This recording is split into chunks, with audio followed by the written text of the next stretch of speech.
दिवाली के मौका पर मैं यही कहना चाहूँगा कि एलजी साहब आपसे गुजारिश ही कर सकते हैं हम, क्योंकि आप कहते हैं कि हम गरीबों का मसीहा है।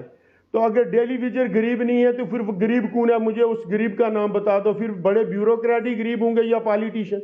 अगर उनकी इस दिवाली के मौका पर उनकी तनख्वाह नहीं है तो क्या फ़ायदा है कि जिसमें सरकार में अब डेली वेजर्स कहते हैं कि हमें ऐसे लगाया, बैकडोर लगाया, वो लगाया, और सरकार उनकी कोई बात नहीं मान रही।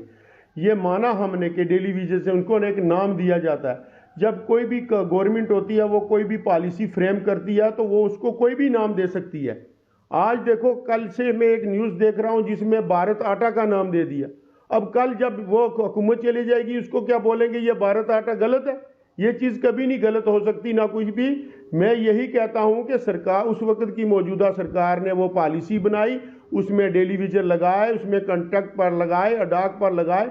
वो 20-20 साल से 30-30 साल से काम कर रहे हैं। सरकार को चाहिए कि उनको जो है रेगुलाइज करके टाइम टू टाइम, या हम नहीं कहते कि 60,000 70,000 एक बारी आप रेगुलाइज कर दें, 5-5 10,000 जैसे जैसे सरकार के पास फाइनेंस है, रेवेन्यू है, उसी के हिसाब से हर डिपार्टमेंट में उनको मर्ज करके उनको भी एक मौका दिया जाए, ताकि आज हो जाएंगे, कुछ कल हो जाएंगे। इससे लोगों की प्रॉब्लम जो है वो सॉल्व हो जाएगी। सर, जैसे कि 2 दिन के बाद दिवाली है, कितने जो डेली वेजर हैं वो इस उम्मीद पर होते हैं कि उनके बच्चों की उम्मीदें होती हैं कि हम त्यौहार अच्छे तरीके से बनाएं। देखिए, इस दिवाली के मौका पर मैं यही कहना चाहूँगा कि एलजी साहब आपसे गुजारिश ही कर सकते हैं हम, क्योंकि आप कहते हैं कि हम गरीबों का मसीहा है। तो अगर डेली वेजर गरीब है तो फिर वो गरीब कौन है? मुझे उस गरीब का नाम बता दो। फिर बड़े ब्यूरोक्रेट ही गरीब होंगे या पॉलिटिशियन? अगर उनकी इस दिवाली के मौका पर उनकी तनख्वाह नहीं है तो क्या फ़ायदा है? मैं कहता हूँ वो दिहाड़ीदार हैं, कम से कम उनकी 1 महीने की सैलरी जो है आज शाम तक जो है वो डिक्लेयर करके उनके अकाउंट में क्रेडिट होनी चाहिए, ताकि कम से कम अपने बच्चों के लिए वो एक मिठाई का डब्बा तो ले जाएं घर में। कम से कम घर वालों को ये लगे कि हमारे वालदेन जो है, हमारे फादर जो हैं, हमारे घर वाले जो वो किसी डिपार्टमेंट में, और उनको आज पे नहीं मिली और हम खुशी से ये त्यौहार मनाएंगे। इकबाल साहब, एक बात और जानना चाहेंगे, जम्मू कश्मीर में स्मार्ट मीटर लगातार लग रहे हैं, उसको किस तरीके से देखते हैं आप? देखिए, ये जो स्मार्ट मीटर्स का एक बहुत बड़ा फंडा है। इसको कोई समझने की कोशिश नहीं करता और ना ही इसको कोई सीरियसली ले रहा। सरकार इसको बोलती है हाँ जी हो जाएगा, ये हो जाएगा, वो हो जाए।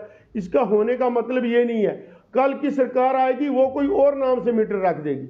इससे पहले कोई डिजिटल मीटर था, फिर स्मार्ट मीटर आया, अब कोई और मीटर आएगा, प्रीपेड मीटर आएगा।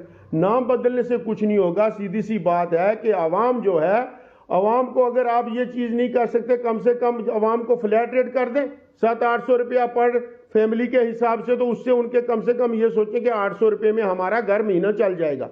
जो है वो फ्लैट रेट करके उससे प्रॉब्लम सॉल्व कर दें। हाँ, हमने माना जो बड़े बड़े फ्लैट हैं, जो बड़ी बिल्डिंग्स हैं, जो बड़े बड़े ब्यूरोक्रेट हैं, जो बड़े पॉलिटिशियन हैं, जिन्होंने फार्म हाउस बनाए हुए हैं, उनको आप स्मार्ट मीटर लाइए, किसने रोका है? लेकिन गरीब की इसके लिए इनकम बाहर देखें।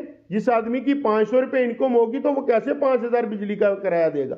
कम से कम गरीबों को, अगर मोदी सरकार कहती है कि हमने इनको गैस सिलेंडर में छूट दी, इनको फलानी जगह सब्सिडी दी, और कम से कम बिजली में भी तो सब्सिडी दे दो, गरीबों के लिए छूट कर दो। इसलिए मेरी गुजारिश रहेगी यहाँ की एडमिनिस्ट्रेशन से भी और बीजेपी गवर्नमेंट से कि आवाम को सताना बंद करो। सताने से कोई हल नहीं होता। जो आपकी किस्मत में होगा, जिस वक्त अल्लाह ताला चाहता है तो वो तख्ता पलट भी देता है और बंदे को बैठा भी देता है, वो कुर्सी भी देता है और कुर्सी छीन भी लेता है। इसलिए आवाम को इतना इम्तिहान में ना डालें आप। अगर स्मार्ट मीटर अभी चल रहे हैं, जम्मू कश्मीर में जो बिजली है वो जम्मू कश्मीर से तैयार हो रही है, फिर भी लोगों को स्मार्ट मीटर मिल रहे हैं। हाँ, इसके लिए हमें बहुत दुख है कि जम्मू कश्मीर में सबसे ज़्यादा प्रोजेक्ट हैं। हमारे प्रोजेक्ट यहाँ से हिमाचल प्रदेश को प्रोवाइड कर रहे हैं और हम पंजाब से खरीद रहे हैं। हम 1.5 रुपये यूनिट दे रहे हैं और 3 रुपये खरीद रहे हैं। कितने बेवकूफ़ हैं हम। अपनी चीज़ सस्ती दे रहे हैं और दूसरे की महंगी ले रहे हैं वही। इसलिए ये सरकार को चाहिए कि हमारे जो प्रोजेक्ट्स हैं उनको वापस लें। पहले प्रोजेक्ट्स वापस लें जम्मू कश्मीर में, फिर आप स्मार्ट मीटर भी चला लें। लेकिन प्रोजेक्ट तो कम से कम अपनी स्टेट के वापस ले लें जो यूटी गवर्नमेंट के हैं।